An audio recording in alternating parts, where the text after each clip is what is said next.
Está no ar o Assunto Federal, conteúdo que faz a diferença.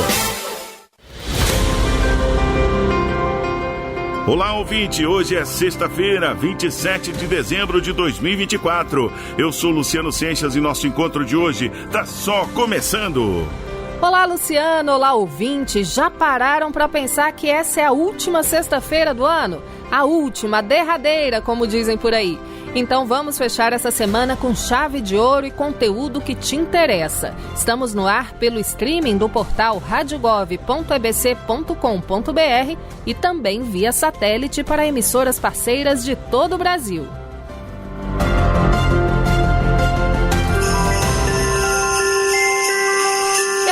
Recebeu aqui várias mensagens de fim de ano daqueles que são responsáveis pelas políticas públicas que a gente noticia aqui no Assunto Federal todo dia para te deixar sempre bem informado. Essa mensagem é para você.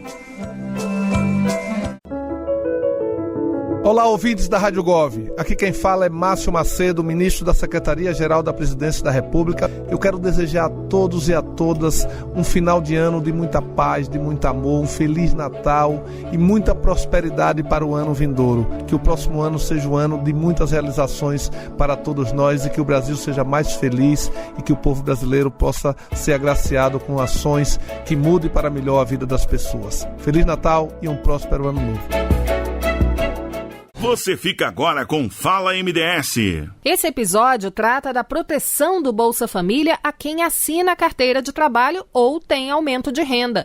Isso graças a um novo mecanismo que garante o pagamento do benefício, mesmo quando há aumento na renda per capita da família. Vamos ouvir. Fala MDS! Muito bem-vindas e bem-vindos ao Fala MDS. Neste MesaCast você conhece as ações e os programas do Ministério do Desenvolvimento e Assistência Social, Família e Combate à Fome.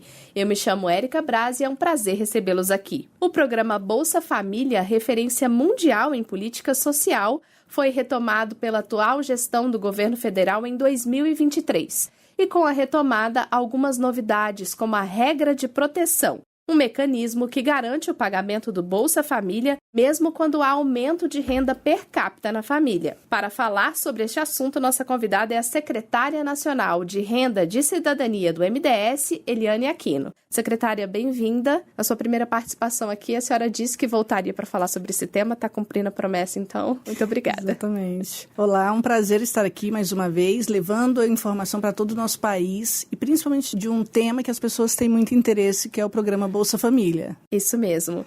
Antes da gente começar a conversa, eu quero convidar vocês a conhecerem as redes sociais do Ministério. No WhatsApp, nós temos um canal oficial, que é o Ministério do Desenvolvimento Social. No Instagram, no @MDSGovBR. No YouTube, no @MinDesenvolvimento. E tem também o Disque Social, que é o número 121. Secretária, a primeira pergunta é bem simples e direta. O que é a regra de proteção? Em primeiro lugar, a gente falar do programa Bolsa Família, que é um dos programas mais importantes do governo brasileiro. Hoje nós temos 20,8 milhões de famílias que estão dentro do programa Bolsa Família e a regra de proteção, ela é simplesmente uma regra que foi estipulada, para que as pessoas não tenham medo de entrar no mercado formal de trabalho, de buscarem elevar suas rendas, porque o programa Bolsa Família, ele tem duas vertentes muito forte. O acompanhamento das nossas crianças, adolescentes, gestantes na saúde, do acompanhamento também das nossas crianças, adolescentes e jovens na educação e para as pessoas mais que são os responsáveis familiares, os mais que estão em idade de trabalho nas residências, a gente tem a regra de proteção, que é o quê? Existe uma fake news, uma má informação que circula no país, que se as pessoas beneficiárias do programa Bolsa Família, se elas aumentarem suas rendas, se elas entrarem no mercado de trabalho, elas perdem o Bolsa Família. E isso é uma grande mentira, né? Uma grande fake news. E a regra de proteção é exatamente para assegurar que essa família, elas podem aumentar a sua renda formal, mensal, sua renda per capita familiar, podem entrar no mercado de trabalho e não perderem o benefício do programa Bolsa Família. Regra de proteção significa que se a pessoa elevar sua renda através do mercado formal de trabalho, depois que dividir toda a renda por todas as pessoas que moram naquela residência, se aquela renda por pessoa da família ficar entre R$ 218,00 e R$ 706, que é meio salário mínimo, essas pessoas passam para a regra de proteção. Lembrando que antigamente essas famílias saíam do programa Bolsa Família e hoje, na hora quando a renda per capita por pessoa da família fica entre R$ 218 e R$ 706, continua no programa Bolsa Família, passa a receber 50% do benefício por 2 anos.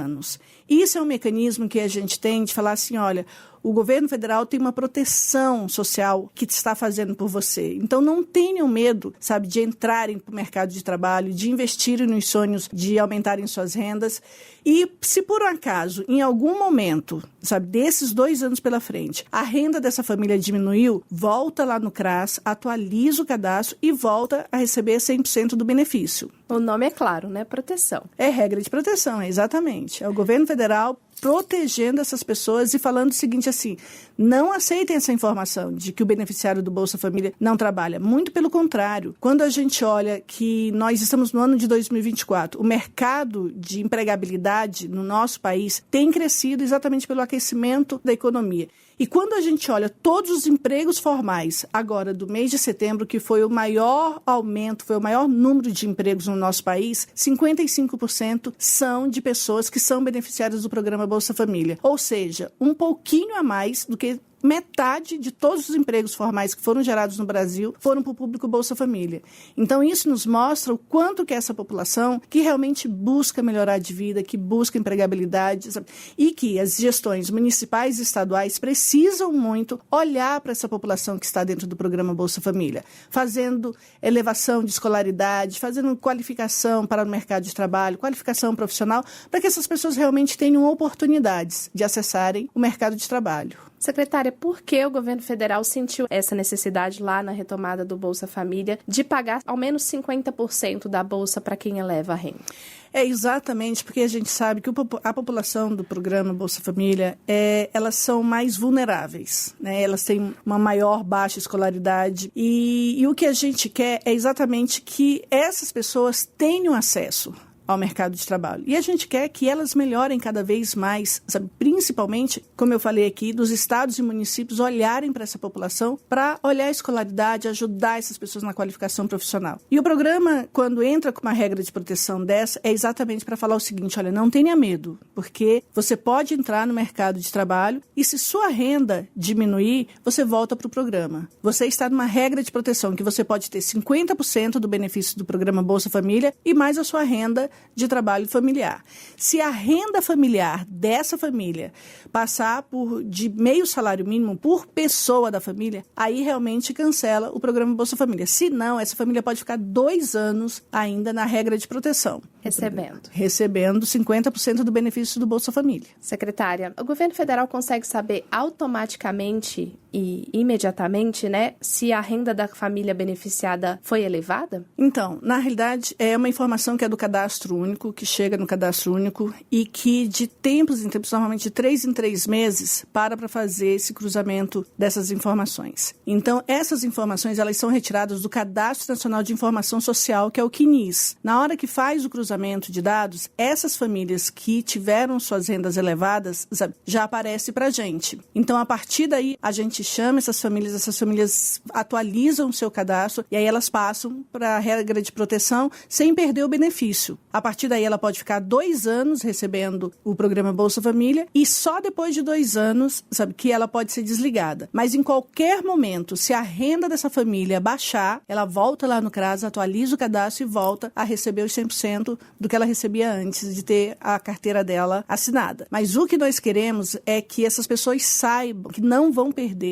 o benefício do Bolsa Família. Principalmente, um recado que eu quero passar muito são para as trabalhadoras domésticas, que muitas vezes elas escutam que se elas tiverem a carteira assinada, elas vão perder o benefício. E a gente precisa levar essa informação para que essas mulheres que trabalham em todo o Brasil como trabalhadoras domésticas, que elas tenham essa real informação de que elas podem ter a sua carteira assinada, estar na regra de proteção e não perder o Bolsa Família. E é muito importante que elas tenham a informação correta e deixe ninguém levar nenhuma fake news para elas. O Bolsa Família que é o tema campeão de fake news no Brasil, infelizmente, né? Infelizmente. Estamos aqui hoje trabalhando para evitar um pouquinho disso.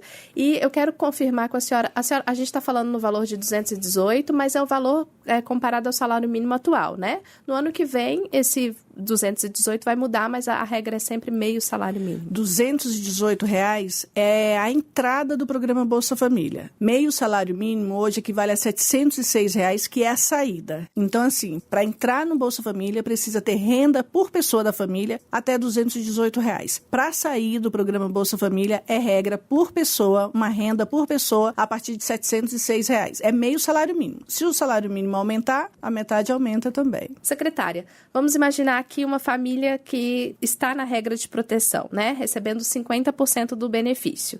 E alguém dessa família acaba perdendo o emprego. Ou, para dar outro exemplo, nasce um bebê. Ou seja, aumenta um número do integrante nessa família, né? A renda dessa família volta a se modificar. O que acontece com essa família que está na regra de proteção? Em primeiro lugar, é extremamente importante todos os dados dessa família estarem atualizados e com as informações corretas para o Cadastro Único. O Cadastro Único é o maior banco de dados, mas se chega uma informação no Cadastro Único que não seja a informação correta dessa família, também para a gente vai chegar incorretamente.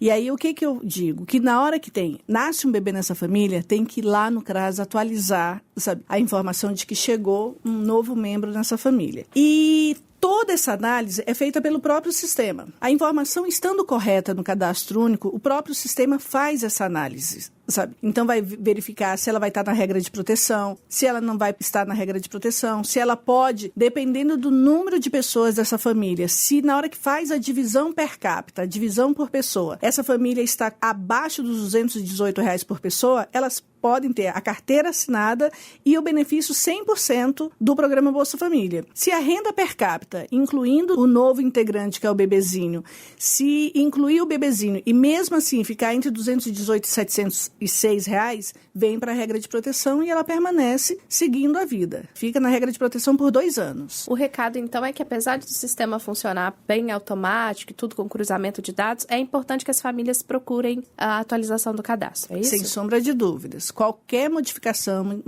de endereço, novo membro na família ou algum ente da sua família que tenha partido, é importante ir lá no CRAS e atualizar as informações. Agora, secretária, como os estados e os municípios, né, os governos locais, eles podem colaborar nesse processo de geração de emprego, de geração de renda para essas famílias beneficiadas pelo Bolsa Família? Todos os estados, eles têm essa preocupação na geração de empregos, na criação de isenção para trazer empresas, indústrias para dentro dos seus estados. E quando a gente fala do público Bolsa Família, a gente não está falando simplesmente só porque é um programa do governo federal, mas porque essas pessoas são as pessoas mais vulneráveis dentro daquelas localidades. Então, o que a gente tem pedido muito para que todos os estados e todos os municípios, prefeitos e prefeitas, governadores e governadoras, tenham um foco muito forte nessa população que é mais vulnerável. O governo federal está fazendo a sua parte. O governo federal está fazendo com que o recurso do Bolsa Família chegue em cada município brasileiro. E isso a gente sabe que, além de diminuir a insegurança alimentar, diminuir a fome dessas famílias, a gente ainda faz também com que o recurso do Bolsa Família circule fortemente naquela localidade. Isso aquecendo a economia, gerando novos empregos,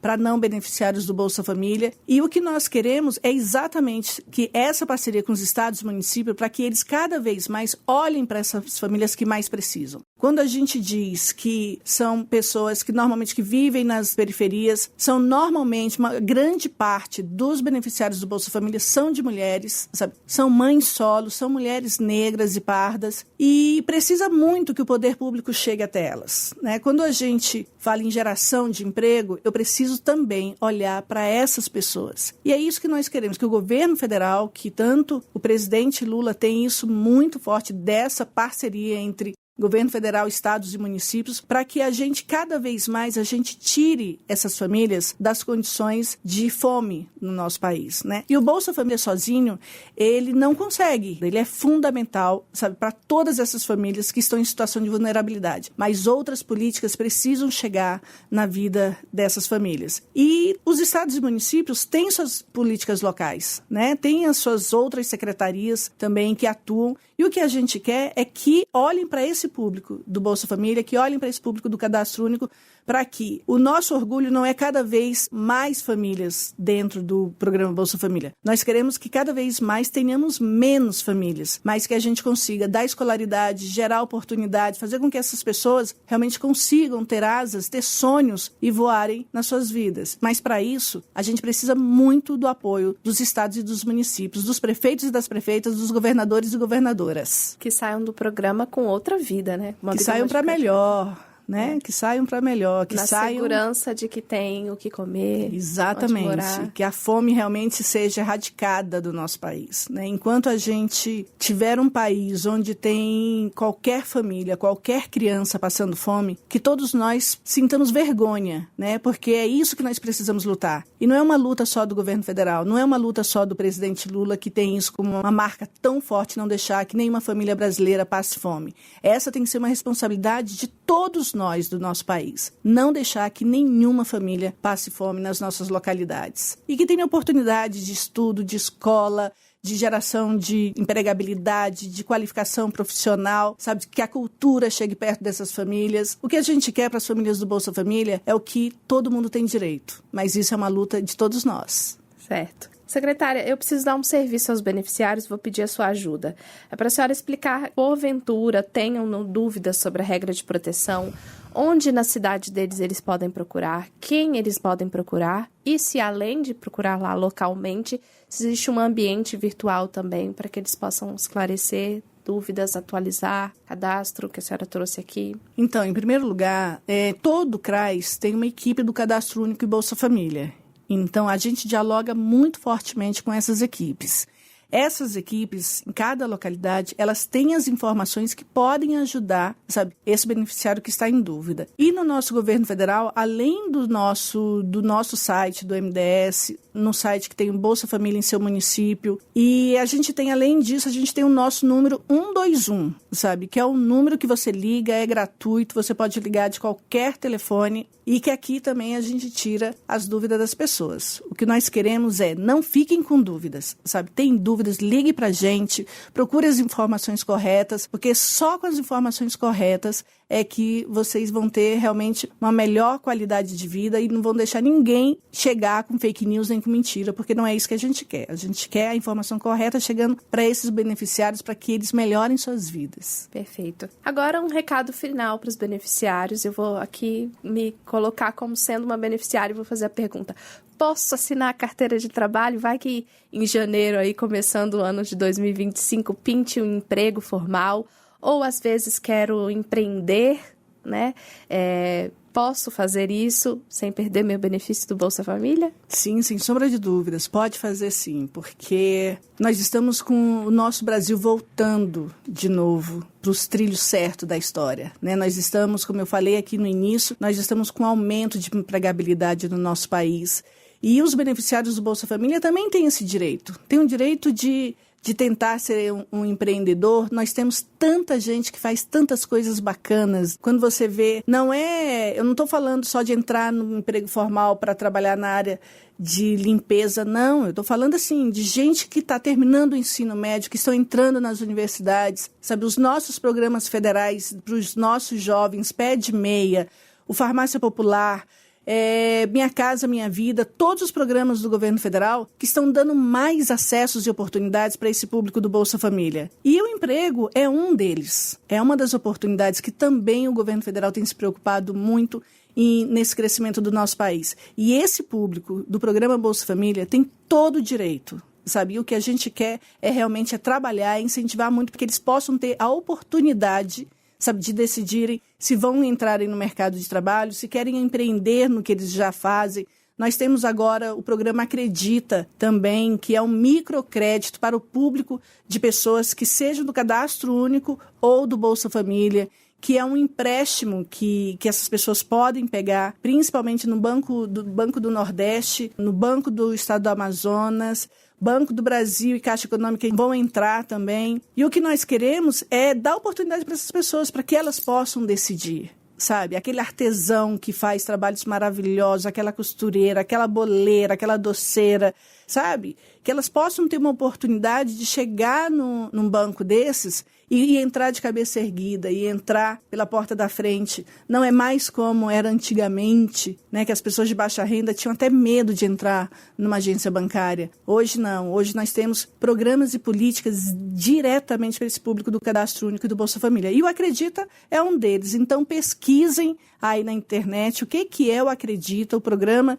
que está fazendo uma linha de crédito com juros muito baixos para a população do Cadastro Único e do Bolsa Família. E aí, essas pessoas podem decidir o que é melhor para a vida delas. O que a gente precisa realmente é fazer com que ela tenha uma proteção social, e isso tem através da nossa área do Ministério do Desenvolvimento Social, fazer com que essas pessoas tenham realmente uma segurança e uma proteção social que o programa Bolsa Família está dando para elas, mas a gente quer muito mais para a vida delas. E o programa Bolsa Família está em todos os municípios brasileiros. Nós estamos falando hoje de 20,7 milhões de famílias, nós estamos falando de 54 milhões de pessoas e um recurso que circula no nosso país, uma ordem de 14 bilhões por mês. Então é um programa realmente que dá o início dessa proteção social. E eu digo muito assim, quando as pessoas me perguntam muito qual é a porta de saída do programa Bolsa Família, sabe? E eu costumo dizer, a porta de saída não é o Bolsa Família.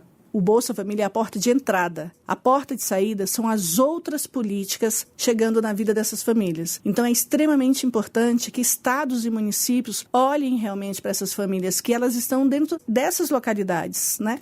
E que cada vez mais as gestões municipais e estaduais se preocupem na qualificação, na escolaridade, em escolas de qualidade para essas crianças, para esses jovens, que nossas crianças do programa Bolsa Família, elas tenham a oportunidade de estarem numa creche para que as mães possam trabalhar, possam entrar no mercado de trabalho, porque nenhuma mãe, nenhuma mulher consegue estar no mercado de trabalho sabendo que seus filhos não estão sendo cuidados, não estão num ambiente seguro. E dentro do Bolsa Família nós estamos falando da grande maioria dos beneficiários que são de mulheres, e são de mães solos, e que elas precisam dessa rede de apoio que precisa ser gerada pelos estados e pelos municípios para que ela possa ter segurança de sair para trabalhar e deixar seus filhos bem cuidados. Secretária, que bom tê-la aqui no Fala MDS mais uma vez. E como a senhora falou, sobre um programa que é muito importante, que trabalha pela inclusão das pessoas no programa, né? E para que elas tenham uma condição de vida melhorada. Muito obrigada. O Fala MDS fica por aqui, mas eu quero convidá-los mais uma vez para conferir nossas redes sociais. No WhatsApp, nós temos o canal oficial Ministério do Desenvolvimento Social. No Instagram, no @MDSGovBR. No YouTube, no @MinDesenvolvimento. E o Disque Social, como a secretária falou, é o número 121. O Fala MDS fica por aqui. Eu espero vocês no próximo programa. Até lá!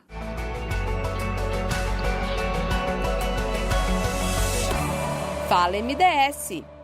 Você está ouvindo o Assunto Federal, conteúdo que faz a diferença. Caixa Notícias. O ano de 2024 foi de realizações para Antônio Jorge Rodrigues. O operador de máquinas conseguiu o tão sonhado emprego novo. Ele é um dos 5 milhões de brasileiros que conquistaram trabalho por meio dos investimentos do novo PAC. Antônio Jorge fez a terraplanagem da nova creche do município de Independência, no interior cearense. A construção faz parte do novo PAC e tem investimentos de 4,5 milhões de reais. A unidade terá a capacidade de atender 188 crianças em período integral quando inaugurada. Quem fala dos benefícios do empreendimento é o filho do operador de máquinas, o comerciante Antônio Raislan Torres Rodrigues, de 33 anos. É uma obra que veio para ajudar, para dar renda ao município. O intuito que suas mães possam deixar suas crianças na creche e vá trabalhar e gerar emprego para o município, já que é um município com pouca renda. E essa obra veio para trazer renda. Meu pai trabalha lá, gerou renda para nos manter. Os repasses do novo PAC realizados pela Caixa somam mais de 26 bilhões de reais. Esses recursos foram investidos em infraestrutura e utilizados na construção de escolas, espaços esportivos, saneamento, hospitais e creches. Para a mãe de uma filha e também moradora de Independência, Juliana Furtado, de 25 anos, são obras que levam prosperidade às comunidades. Em janeiro de 2024, ela conseguiu uma vaga no Centro de Educação Infantil Jusileide Rodrigues Salles para a filha Melissa, de 3 anos. E a mãe sabe muito bem da importância de ter esse apoio e de Independência ampliar as vagas de creche para as famílias locais. A creche também ajuda muito nessa questão que muitas mães e pais precisam trabalhar e às vezes não tem com quem deixar o filho, né? A creche ajuda nesse quesito, né? Você coloca a criança para ela estudar, né? Ou no período da manhã ou da tarde. O novo PAC gera emprego e renda, além de garantir maior qualidade de vida a todos os brasileiros. Todo dia a gente faz um Brasil melhor. Reportagem Bianca Mingotti, narração Marquesan Araújo. Momento Entrevista. É sempre bom a gente saber o que foi feito e o que está sendo feito para garantir o direito fundamental de acesso à saúde no nosso país, né? Por isso, agora a gente vai ouvir a entrevista que a ministra da Saúde, Nízia Trindade, concedeu para Mariana Jungmann e Luciano Seixas. O combate à desinformação e o novo programa criado para reduzir a mortalidade materna do Brasil são só alguns dos destaques. Vamos ouvir. Ministra, por meio do Sistema Único de Saúde, a população tem acesso a 30 vacinas gratuitamente. O que o governo está fazendo para que os imunizantes cheguem àqueles que precisam? É um trabalho que passa pela conscientização, né?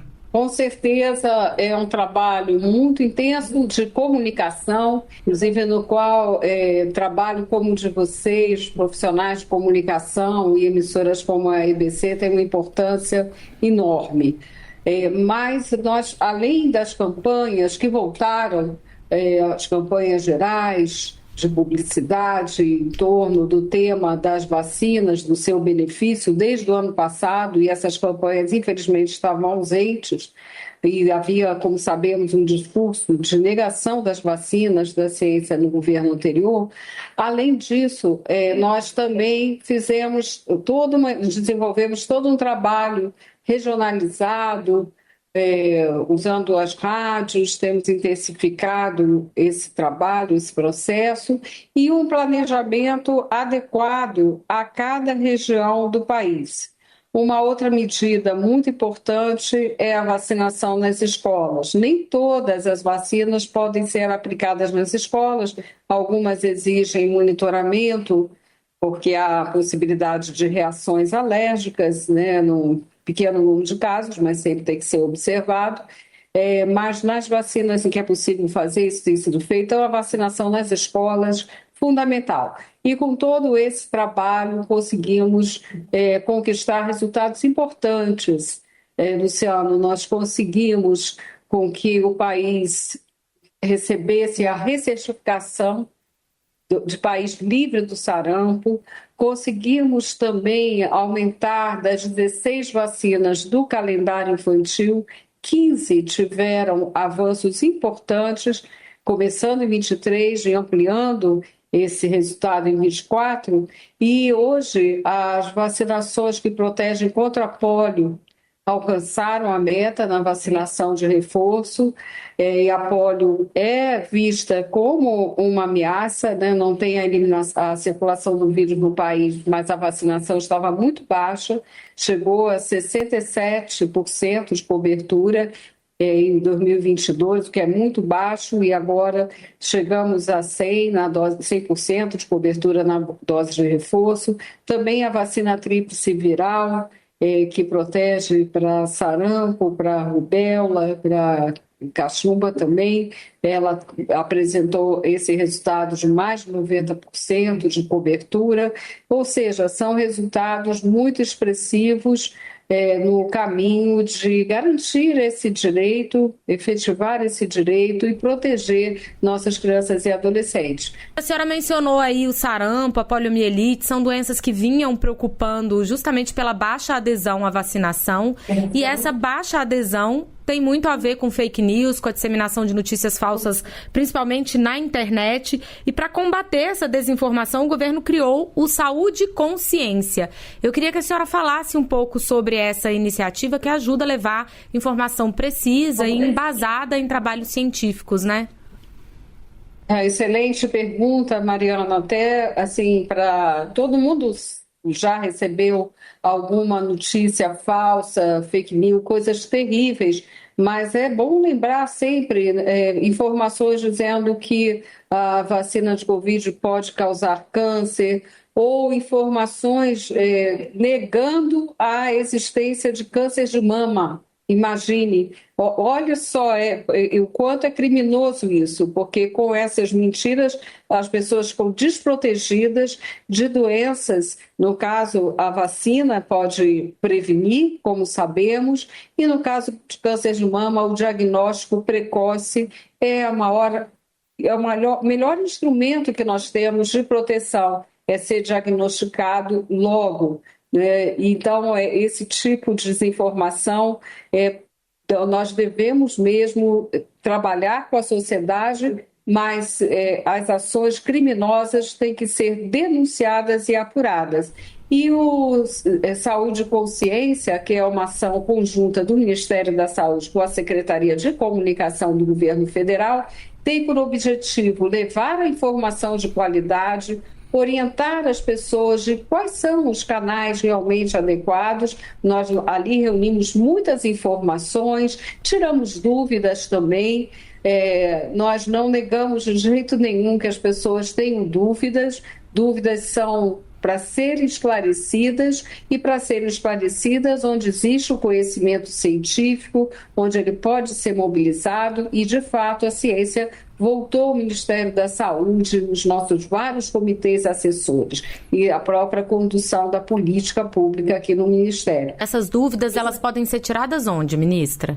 Na nossa própria plataforma Saúde e Consciência, há espaço para que todos aqueles que queiram interagir com o Ministério, colocar suas dúvidas, possam ter suas respostas.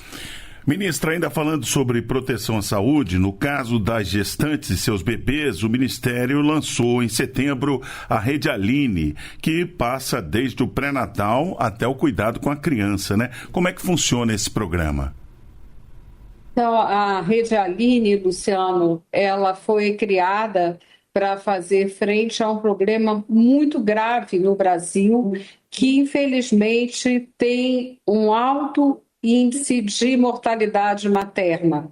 Para você ter uma ideia, a Organização Mundial da Saúde define como meta, e meta a gente sempre tem que entender, é preciso reduzir até chegar a perto de zero, não é? Mas isso não é possível num certo prazo de tempo. Então, o que se estima, né, nos Objetivos do Desenvolvimento Sustentável para a Saúde é chegar no máximo 30 mortes por 100 mil nascidos vivos. No ano de 2022, nós tínhamos uma razão de mortalidade materna de mais de 50 por 100 mil nascidos vivos, quando falamos de Brasil. Mas nosso país é muito desigual. Se virmos alguns estados na região norte, por exemplo, vamos ter taxas, razões de quase o dobro, ou seja, 100 mortes por 100 mil nascidos vivos, por conta de fragilidades no pré-natal, na assistência, entre outros fatores que nós estudamos para poder fazer a melhor política. E também, se olharmos com um recorte étnico-racial, veremos que as mulheres pretas, e aí eu uso a classificação do censo, né, do IBGE, tem o dobro da razão de mortalidade. Então, isso mostra o peso das desigualdades sociais, né? Eu sempre digo desigualdade faz mal à saúde, desigualdade mata. É uma evidência muito clara disso. E como trabalhar, então? Então, nós construímos a Rede Aline num grande esforço de profissionais de todo o país. Também temos mantido uma boa colaboração com o Fundo de População das Nações Unidas que tenha zero de mortalidade materna como uma das suas metas. Trabalhamos incansavelmente toda a rede, o Ministério da Saúde, os institutos que nos apoiam. Aqui quero destacar o papel do Instituto Nacional da Criança e do Adolescente, da Fundação Oswaldo Cruz, o Instituto Fernandes Figueira, e com todo esse trabalho nós revimos o passo a passo do que pode ser feito. Então, é melhoria no pré-natal, nós incluímos novos exames, além dos tradicionalmente já feitos durante o pré-natal, inclusive teste para HTLV, que também é uma preocupação de saúde pública. Nós também ampliamos os recursos para os municípios realizarem esse pré-natal de forma adequada.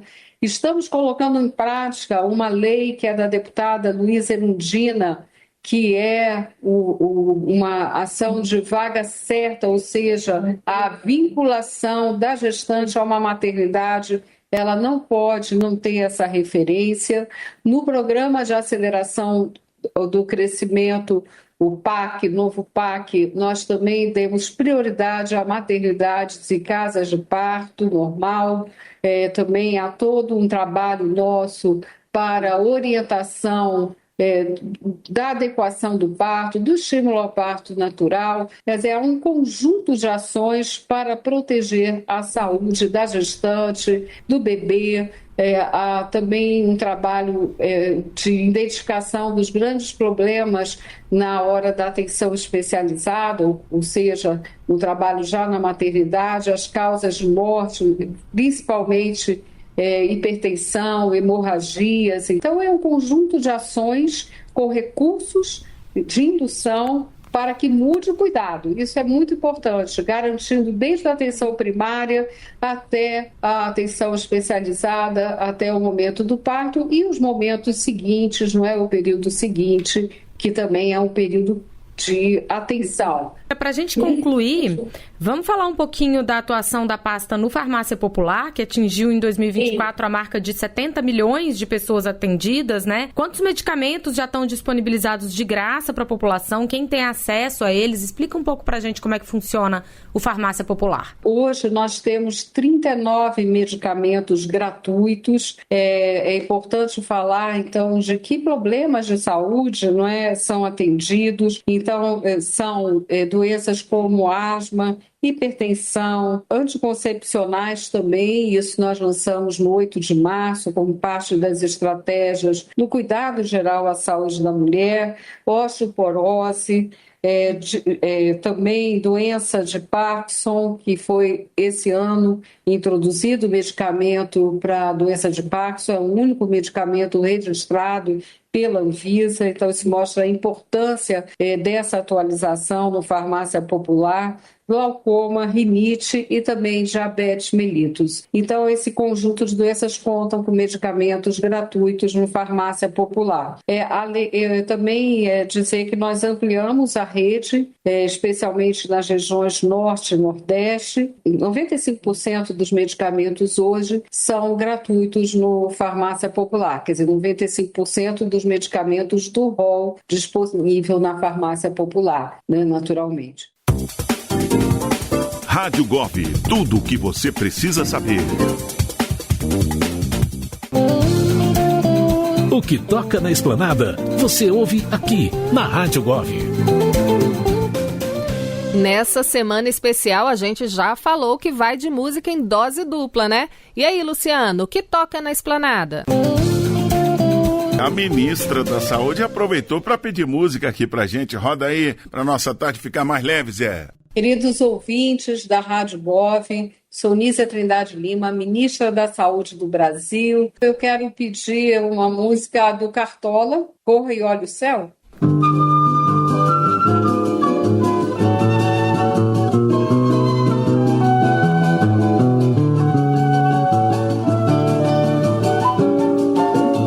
Linda, te sinto mais bela, que fico na espera, me sinto tão só amar, o tempo que passa, em dor maior, bem maior, linda, no quis se apresentar, o triste se ausentar, deixa a alegria, corra e olha ao céu, e o sol vem trazer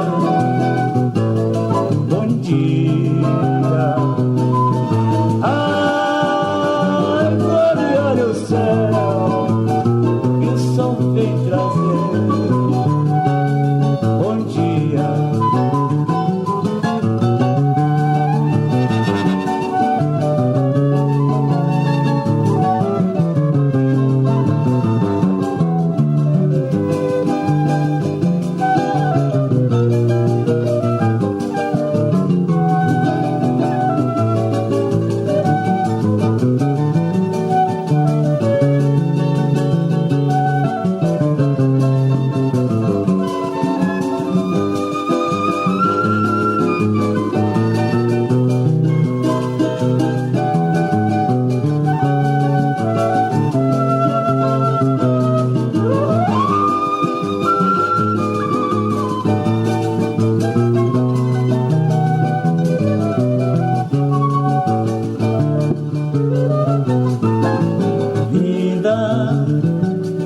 Mais bela, e fico na espera, me sinto tão só mais, o tempo que passa, em dor maior, bem maior, linda, não quis se apresentar, o triste se ausenta, deixa a alegria, corra e olha o céu, e o sol vem trazer bom dia. Ai, olha o céu, que o sol vem trazer bom dia. Mais uma, agora o pedido é do ministro da Educação, Camilo Santana. Bom, eu sou Camilo Santana, ministro da Educação, e peço a música Como Nossos Pais, do nosso querido cearense Belchior, e ofereço a toda a juventude brasileira. Não quero lhe falar, meu grande amor, das coisas que aprendi nos discos. Quero lhe contar como eu vivi e tudo o que aconteceu comigo. Viver é melhor que sonhar, e eu sei que o amor é uma coisa boa, mas também sei que qualquer canto é menor do que a vida de qualquer pessoa. Por isso cuidado, meu bem, há perigo na esquina. Eles venceram e o sinal está fechado para nós que somos jovens. Para abraçar meu irmão e beijar minha menina na rua, é que se fez o meu lábio, o meu braço e a minha voz. Você me pergunta pela minha paixão, digo que estou encantado com uma nova invenção. Vou ficar nesta cidade, não vou voltar pro sertão, pois vejo vir vindo no vento o cheiro da nova estação, e eu sinto tudo na ferida viva do meu coração. Já faz tempo eu vi você na rua, cabelo ao vento, gente jovem reunida. Na parede da memória, esta lembrança é o quadro que dói mais. Minha dor é perceber que apesar de termos feito tudo que fizemos, ainda somos os mesmos e vivemos. Ainda somos os mesmos e vivemos como os nossos pais.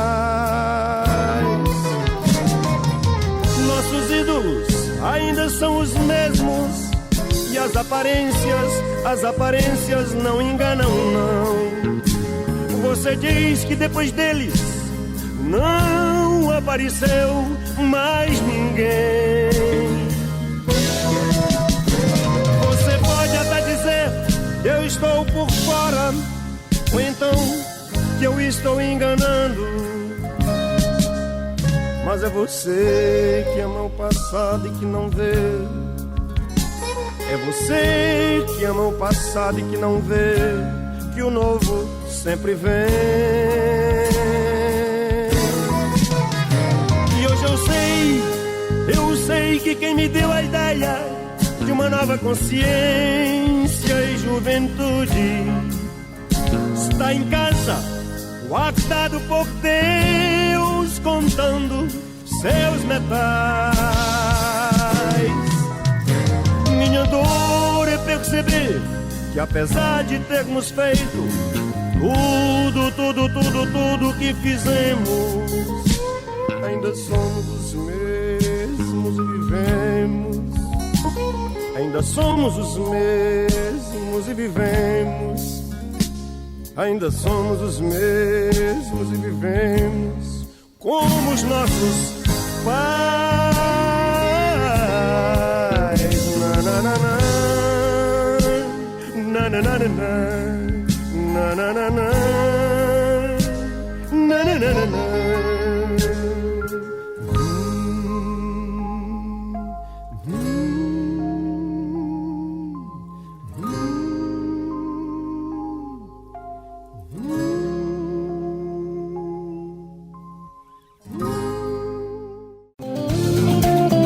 O que toca na esplanada, você ouve aqui na Rádio Gov.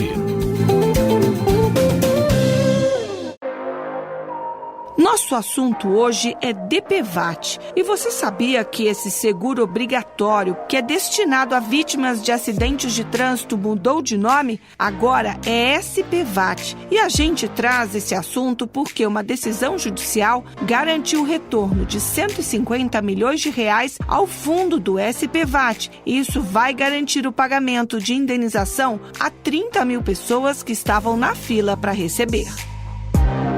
Mas antes de adentrar aos detalhes dessa decisão, bora entender o que é esse seguro? O DPVAT é um seguro obrigatório de danos pessoais, danos causados por veículos automotores de via terrestre, pelo veículo em si ou pela carga do veículo. O caminhão, por exemplo, tem uma carga que se desprende, vem acidentar alguém. E danos pessoais não só aos passageiros do veículo, mas também a terceiros, né? Eventualmente transeuntes, enfim, quaisquer pessoas envolvidas nesse acidente, ou seja, transportadas ou não no veículo. Esse seguro ele foi criado por uma lei de 1974, é um valor que é cobrado dos proprietários dos veículos automotores, esse seguro obrigatório que serve exatamente para custear esses acidentes, né, chamados sinistros. Nosso entrevistado de hoje é o subprocurador regional federal Danilo Sarmento, da 2ª Região. O pagamento, né, da indenização, né, do agora SPVAT, né, ele é efetuado em favor do cônjuge ou da pessoa, né, ele equiparada, né, o companheiro, os herdeiros da vítima, e as vítimas de modo geral do acidente de trânsito, né, o motorista, o passageiro ou eventualmente um pedestre atropelado pelo carro, né, enfim, qualquer vítima transportada ou não no veículo. O SPVAT é pago por aqueles que têm carro, junto com o IPVA e o licenciamento, e o valor se destina a indenizar pessoas e não ao conserto do veículo. Não é uma indenização para o custeio do carro, é para indenização para invalidez, acidentes pessoais, em relação a danos causados à pessoa, né? Passageiros ou não. E qual o valor mínimo e máximo que a vítima ou a família recebe, doutor? R$ 2.700 e indenizações por morte e invalidez até R$ 13.500. Além da indenização a vítimas ou familiares em caso de morte, o recurso do seguro obrigatório banca também ações educativas e custos da saúde. o valor pago pelo DPVAT, ele custeia não só as indenizações, como uma parte dele é revertido para o Sistema Único de Saúde, para o SUS, porque é o sistema de saúde que é impactado pelas demandas, né, pelos acidentes e pelos procedimentos médicos hospitalares. Além disso, parte também do DPVAT ele vai para o CONTRAN, que é o coordenador do Sistema Nacional de Trânsito, para que seja destinado a programas de educação do trânsito e redução de acidentes. Bora entender agora aquela decisão judicial? O procurador federal Danilo Sarmento, da AGU, disse que o caso tem a ver com o antigo modelo de gestão do fundo, por meio de empresas do mercado, com regulação da SUSEP, autarquia federal defendida na Justiça pela Advocacia Geral da União. Como eu falei, o DPVAT ele foi criado em 74 e ele era operado por um consórcio de seguradoras, que era chamada Seguradora Líder. Esse consórcio ele era formado por seguradoras de mercado, seguradoras que atuam normalmente no mercado. O legislador entendeu que era mais fácil de operar na prática, né, de operacionalizar o recebimento dos pedidos, os pagamentos, pelas próprias empresas que já atuam com seguro no país. O que aconteceu especificamente no caso concreto? Uma das seguradoras integrantes desse consórcio pediu em 2020 autofalência. E no entendimento dela, os valores que tinham depositados a título de reserva técnica, o que é reserva técnica? Parte do valor que é pago do DPVAT, uma parte ele fica provisionado, ele fica depositado para garantir o pagamento das indenizações, uma espécie de um lastro financeiro. O que entendeu a seguradora? Olha, eu estou pedindo autofalência, eu estou saindo do consórcio, então a minha cota parte, digamos assim, uma parte dessas reservas técnicas pertence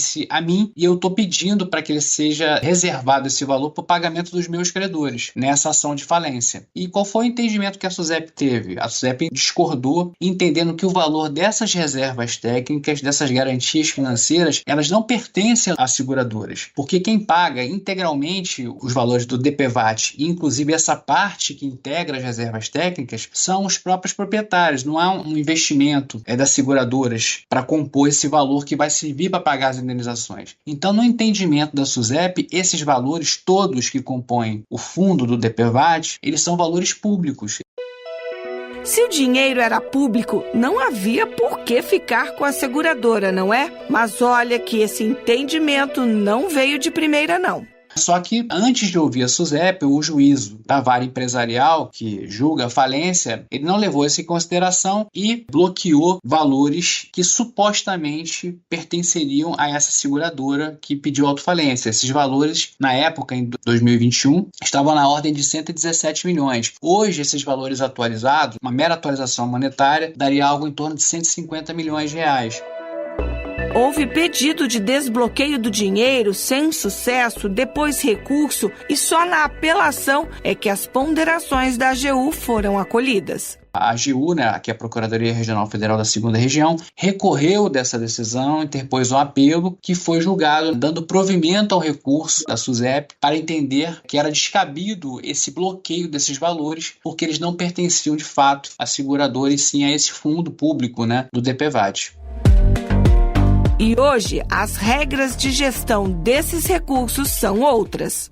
Esse consórcio de seguradoras, né, que era chamada Seguradora Líder, ele foi desfeito em novembro de 2020. Desde então, esse fundo do DPVAT, esses valores arrecadados a título do seguro obrigatório, eles passaram a ser administrados pela Caixa Econômica Federal. Aí hoje você tem um novo diploma legal, que é a Lei Complementar 207 de maio de 2024, né, que estabeleceu um novo regramento legal para o seguro obrigatório, né, de danos pessoais, né, que agora chama SPVAT. A expectativa, segundo a SUSEP, é que esse fundo efetivamente comece a funcionar agora, já em início, né, de 2025. Outro detalhe interessante dessa história nos contou Danilo Sarmento. Havia pedidos represados de indenização que agora, com esse desbloqueio judicial, serão atendidos. E aí entra um aspecto importante da decisão, né? Porque, por decisão do governo anterior, em razão do caixa, que tinha à época no fundo do DPVAT, ele decidiu não mais cobrar dos proprietários de veículos automotores esse valor a título de seguro obrigatório, do DPVAT. Então ficou um tempo sem cobrar, nos últimos anos ficou um tempo sem cobrar esse valor. E isso acabou gerando uma repercussão. Não tinha mais entrada de recurso, mas os valores, as indenizações continuaram sendo requeridas e continuaram sendo pagas. Chegou um momento em que esses recursos acabaram. aumentaram. Aí o governo, né, precisou disciplinar a questão, o valor do DPVAT passou a ser novamente cobrado. Só que a gente tem um tempo ainda de fluxo, de operacionalização da entrada desses valores. Os acidentes ocorridos depois de 14 de novembro de 2023 não teriam recursos para pagar essas indenizações decorrentes desses acidentes. Então, esses valores que agora a gente conseguiu que retornassem ao fundo, eles vão servir exatamente para cobrir esses requerimentos posteriores a 14 de novembro de 2023. E muita gente que infelizmente foi vítima de acidente de trânsito e aguardava a indenização, agora enfim irá receber. Segundo informações da SUSEP, seria algo em torno de 30 mil requerimentos de indenização. Com trabalhos técnicos de André Menezes, da AGU, Raquel Miura.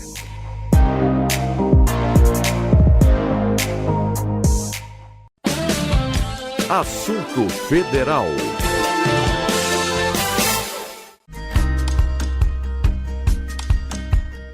Imagine ser empreendedor ou ter o sonho de abrir o próprio negócio, podendo contar com uma linha de microcrédito específica com juros abaixo do mercado e um fundo garantidor. Isso tudo além de capacitação, assessoria e acompanhamento de projeto para que o negócio seja sucesso. Foi isso que aconteceu em 2024 com o público inscrito no Cadastro Único. Essas pessoas estão no Cade Único porque vivem em situação de vulnerabilidade social e econômica. Mas o programa Acredita no Primeiro Passo, pensado e gerido pelo Ministério do Desenvolvimento e Assistência Social, Família e Combate à Fome, deu uma chance para que estas pessoas que têm perfil empreendedor possam se desenvolver, contribuir com a economia local, gerar emprego e renda. O programa já soma 516 milhões de reais em microcréditos firmados este ano com 56.642 microempreendedores. O secretário de Inclusão Socioeconômica do MDS, Luiz Carlos Everton, explica como o Acredita funciona. Aqueles que têm o perfil para empreender, então nós estamos também capacitando essas pessoas para poder serem acompanhadas por agentes de crédito, que nós estamos chamando de estruturador de negócio, que vão fazer o plano de negócio, encaminhar a rede bancária, e os bancos parceiros irão financiar esses empreendimentos com o fundo garantidor de crédito. Um dos grandes obstáculos é exatamente ter a garantia. E começamos com o Norte e Nordeste, porque são as regiões mais vulneráveis do país. O programa Acredita no Primeiro Passo vai além da linha de microcrédito. Outra frente de atuação é a possibilidade que o público do Cade Único tem de se candidatar a uma vaga de emprego ofertada por empresas e entidades parceiras do governo federal. Só este ano foram firmadas 44 parcerias com entes públicos e privados. Por meio destes parceiros, o Acredita também oferece cursos gratuitos de qualificação profissional, educação financeira e empreendedorismo, como detalha o secretário. Para o emprego, a gente tem feito parcerias com as grandes empresas, abrindo 10% das suas vagas, e aí fizemos parceria com o Carrefour, parceria com a Coca-Cola, com grandes grupos das redes de supermercado, tipo Grupo Pereira, do Mato Grosso, Grupo Mateus, no Nordeste, a call center como a AIC, e ultimamente fizemos, agora segunda-feira, uma parceria com o McDonald's, né, que está disponibilizando 50 mil empregos no país, dando vários benefícios. O ministro do MDS, Wellington Dias, aponta alguns dos resultados deste esforço pela empregabilidade e empreendedorismo entre as pessoas que recebem benefícios sociais. Quando gera o emprego, olha só quem está indo atrás. O público do Cadastro Único do Bolsa Família. É um público que quer trabalho decente, né? Muitas vezes tem um preconceito, que esse povo não quer trabalhar,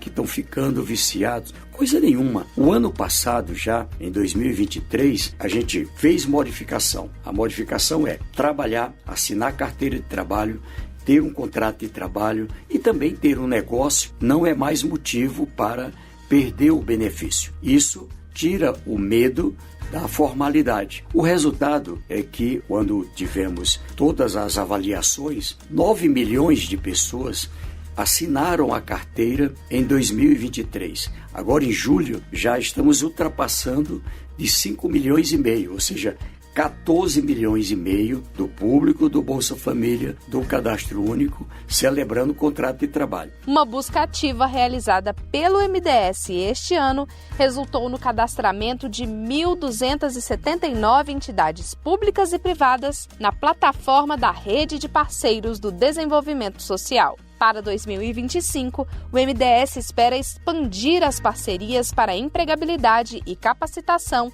e para a oferta de microcrédito. Reportagem Érica Braz.